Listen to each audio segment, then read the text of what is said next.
Welcome to ஃபுட்டாசம். இன்றைக்கி நம்ம என்ன செய்ய போகிறோன்னா ஹோட்டல் ஸ்டைலில் ரவா கிச்சடி பண்ண போகிறோம். இது ரொம்ப டேஸ்ட்டாக இருக்கும். இதை நீங்கள் ட்ரை பண்ணி பாருங்கள். எப்படி செய்யுதுன்னு நம்ம வீடியோவில் பார்க்கலாம் வாங்க. ஃபஸ்ட்டு நம்ம கடாயில் 2 டேபிள் ஸ்பூன் அளவுக்கு நம்ம எண்ணெய் ஊற்றிருக்கோம். இப்போது 3 டேபிள் ஸ்பூன் அளவுக்கு நம்ம நெய் சேர்த்துக்கலாம்.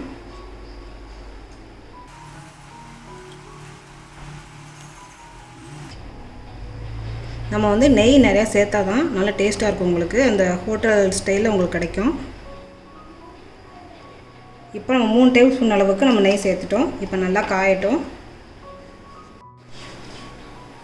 இப்போது நல்லா காஞ்சிருச்சு. இந்த டைம் நம்ம அரை டீஸ்பூன் அளவுக்கு நம்ம கடுகு சேர்த்துக்கலாம். கடுகு நல்லா பொரிஞ்சதுக்கு அப்புறமா நம்ம 1 டீஸ்பூன் அளவுக்கு நம்ம கடலைப்பருப்பு சேர்த்துக்கலாம்.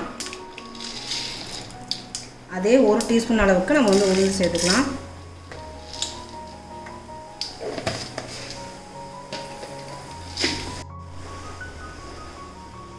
இது கூடவே 1 வரமிளகா, ஒரே ஒரு பச்சை மிளகா.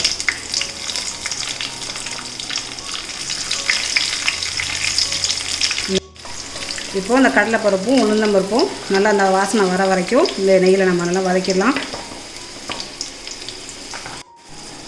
இது கூடவே நம்ம 1 டீஸ்பூன் அளவுக்கு நறுக்கின இஞ்சி,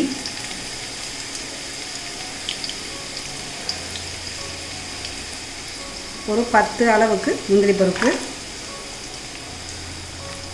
கொஞ்சமாக நம்ம பெருங்காயத்தூள் போட்டுக்கலாம்.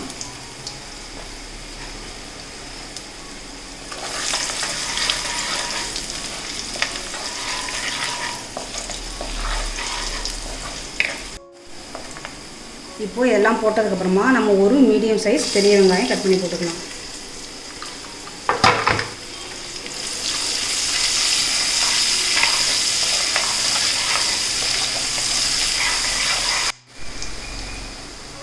இப்போது கொஞ்சமாக நம்ம கருவேப்பிலை சேர்த்துக்கலாம்.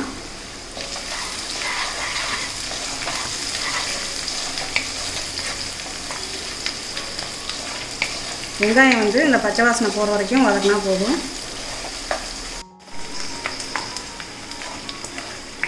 நல்லா அந்த பச்சை வாசனை போகிற வரைக்கும் நம்ம நல்லா வதக்கிட்டோம்.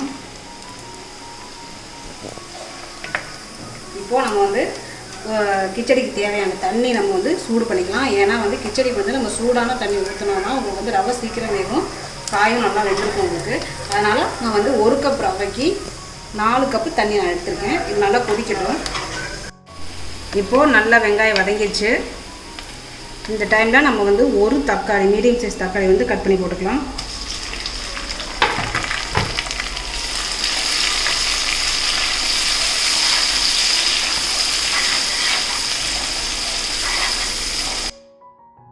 இப்போது நம்ம ஒரே ஒரு கேரட் நல்லா நைஸாக நம்ம கட் பண்ணி போட்டுக்கலாம். இது கூடவே ஒரு 5லேருந்து 8 பீன்ஸ் வரை நம்ம கட் பண்ணி நம்ம போட்டுக்கலாம். இதை நல்லா நம்ம 2 நிமிஷம் நல்லா நம்ம வதக்கிடுவோம்.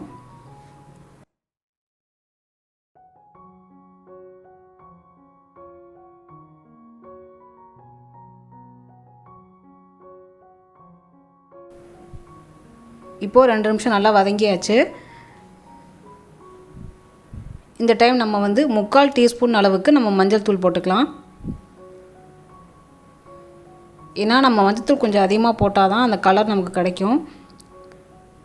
இப்போ மஞ்சள் தூள் போட்டு வதக்கினதுக்கப்புறமா நான் 1 கப் ரவை எடுத்திருக்கேன். இந்த 1 கப் ரவை டபுள் ரோஸ்டட். ஸோ நீங்கள் ரோஸ்ட் பண்ணாத ரவை நீங்கள் வாங்கியிருந்தீங்கன்னா நல்லா ரோஸ்ட் பண்ணிவிட்டு நீங்கள் ஆட் பண்ணுங்கள்.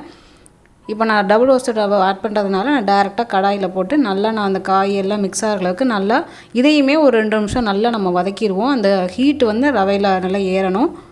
அதனால் நீங்கள் நல்லா ஒரு 2 நிமிஷம் நல்லா நீங்கள் காயோடு நல்லா மிக்ஸ் பண்ணி விடுங்க. இது கூடவே நீங்கள் உருளைக்கிழங்கு சேர்த்துக்கலாம், பட்டாணி சேர்த்துக்கலாம், இன்னும் நல்லாயிருக்கும்.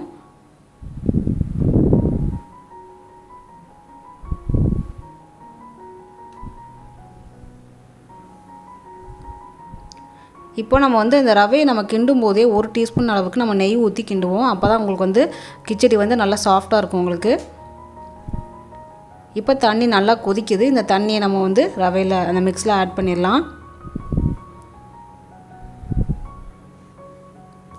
ஏன்னா நம்ம 1 கப் ரவைக்கு 4 கப் அளவு தண்ணி நான் அளந்தே நான் கொதிக்க வச்சுருக்கேன். ஸோ அந்த 4 கப் தண்ணியும் நம்ம அப்படியே ஆட் பண்ணிடலாம். நீங்கள் தண்ணி ஊற்றினப்பவே டக்கு நீங்கள் மிக்ஸ் பண்ணிடுங்க, ஏன்னா உடனே கட்டி போட்டுரும். நீங்கள் தண்ணி ஊற்றிக்கிட்டே நான் உப்புமா செய்வோம்ல அது மாதிரி நல்லா மிக்ஸ் பண்ணி விட்டுருங்க. இப்போ நம்ம கிச்சடிக்கு தேவையான அளவு நம்ம உப்பு சேர்த்துக்கலாம். நீங்கள் தண்ணி ஊற்றுனதுமே உப்பு சேர்த்துருங்க. ஏன்னா தண்ணி சேர்த்துட்டிங்கன்னா டக்குன்னு வந்து இந்த தண்ணி உறிஞ்ச ஆரம்பிச்சிடும் இந்த ரவை. அதனால் நீங்கள் தண்ணி ஊற்றுனதுமே டக்குன்னு நீங்கள் வந்து உப்பு நீங்கள் ஆட் பண்ணிடுங்க. உப்பு சேர்த்துட்டு நல்லா நீங்கள் மிக்ஸ் பண்ணிடுங்க.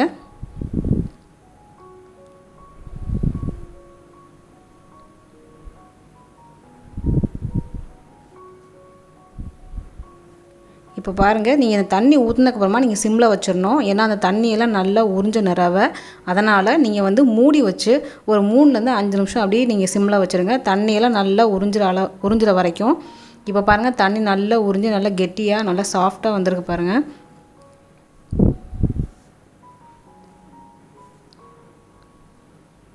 இந்த மாதிரி தண்ணி உறிஞ்சதுக்கப்புறமா நல்லா எல்லா பக்கமும் நீங்கள் கிண்டி விட்டுருங்க.